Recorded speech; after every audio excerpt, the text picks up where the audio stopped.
台湾的大宗作物，农友惯行的收获方式是先去藤，然后以挖掘机收获。在人力短缺、工资高昂的时代，农友急需要一套同时具备去藤、挖掘的收获机。这个机器的主要重点是直接附挂于曳引机上，以曳引机作为动力来源，作业速度快慢和挖掘深度也都由曳引机来控制调整。除慢装置上之刀片，经由 PTO 轴转动产生高速旋转，将甘薯席面上的甘薯慢打碎，以利甘薯采收机采收作业。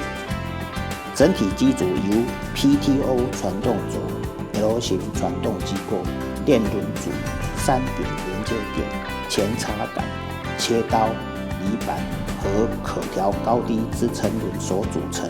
整体来说，本机只需附挂在30匹马力曳引机，便可以进行田间收获操作，同时机身短，田间掉头转向方便。